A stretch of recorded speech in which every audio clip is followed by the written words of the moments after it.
Welcome to Strategy Saturday. I'm Charles Carillo, and today we're going to be discussing the right of first refusal in real estate. Have you always wanted to invest in real estate but didn't have the time, didn't know where to find the deals, couldn't get the funding, and didn't want tenants calling you? Since 2006, I've been buying income-producing properties in great locations that provide us with consistent passive income while we wait for appreciation in the future and take advantage of tax laws while we're waiting. And unlike your financial advisor, we invest alongside our investors in every property we purchase. Check out investwithharborside.com. If you like the idea of investing in real estate, if you like the idea of passive income, partner with us at investwithharborside.com. That's investwithharborside.com. When looking to purchase or sell a piece of real estate, there are a number of legal terms you will come into contact with. The right of first refusal is a clause that is similar to an option contract. The holder of the right of first refusal has the right, not the obligation, to enter into a real estate transaction. In most situations, it is the purchase of a home. Now, the right of first refusal is a contractual right to enter into a business transaction with a person or company before anyone else is able to. Within the scope of real estate, this is a clause that may be written into a lease or other agreement. It provides the holder of the right to first refusal the right to purchase a property before the property owner reviews other offers. In most situations, the right to first refusal clause is added to a lease years before the owner decides to sell. Now, the property owner is still able to list and market the property for sale at a price that they desire. However, before any offer can be accepted, the sellers must contact the right to first refusal holder, and when the holder is notified, they are now able to make the decision to either purchase the property or not. If the holder wants to purchase the property, they make the seller an offer.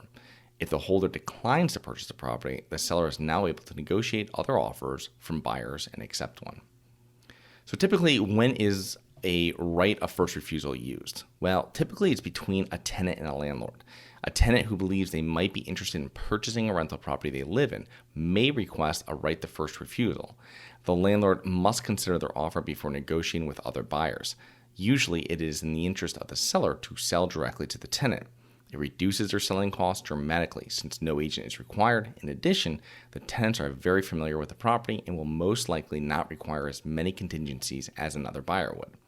Lastly, the seller does not have to worry about having the unit vacant, cleaning, painting, or making repairs in most instances. Now, since the potential new buyer is already living in the property, it makes the sale much smoother. Next is between family members. So the right to first refusal is used with family members when one family member wants to purchase a property. They will have the first chance to submit their offer when the other family members are ready to sell. If the right to first refusal holder is not ready to purchase at that time, the sellers can now actively negotiate offers with other buyers. Next is with a property located within a homeowners association or condo. Occasionally, HOAs will include a right to first refusal clause into the governing documents of the association. And this clause allows associations to vet potential buyers before a homeowner accepts an offer.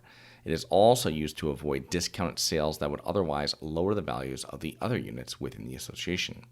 So what are the main advantages and disadvantages for buyers and sellers? Well, for buyers, the advantages include the ability to put an offer in on a property before the seller is able to negotiate or accept other offers. It allows, in most cases, the ability to set a predetermined purchase price. It allows you time to get your finances and financing in order before purchasing. If you are a tenant in the property currently, you avoid having to move if the property is sold. Now, for buyers, the disadvantages include it does not guarantee that the holder will actually purchase the property. Sellers are not required to list or sell their property by a predetermined time frame. So if you want to purchase now and the seller doesn't want to sell, you can't make them sell. Many tenants, right of refusal holders, may become emotionally attached to the property and overpay even if the market drops. And this is because they're already living there and they've made it their home and they want to purchase it. Now, for sellers, the advantages include, in most cases, a tenant purchasing a property will be the easiest and most cost-effective solution. It allows you to set a predetermined price for your property, not an advantage if the value goes up, though. Now, tenants living in your property will be more likely to overpay than having to find another property, move out, and then move into another property. You can always list a property with the right of first refusal. You just can't negotiate and accept offers without letting the holder know. Now, for sellers, the disadvantages include the holder of the right of first refusal is not obligated to purchase your property. You can tie your hands for a set period of time from selling the property because it's minimizing the chance of a quick sale to a third party and is an added obligation for you.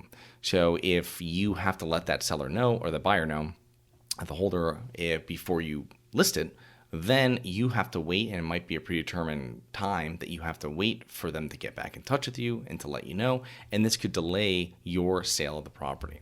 Now, as a seller, should you agree or to the right of first refusal if maybe one of your renters asks you? Well, each right of first refusal has differing terms and timelines.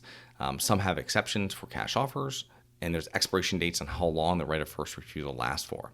Now, if you're renting a property to a tenant that you feel will be a qualified buyer in the future, it might make sense to add a right of first refusal into the lease. Some tenants will actually pay a higher rental rate for having the right of first refusal in their lease, knowing that they won't have the first choice whether to stay in the property if you do indeed decide to sell while they're there. Now, property owners can consult with their attorney to draft the right of first refusal that fits their individual goals the best. So I hope you enjoyed. Please remember to rate, review, subscribe, submit comments and potential show topics at globalinvestorspodcast.com. Look forward to 2 more episodes next week. See you then.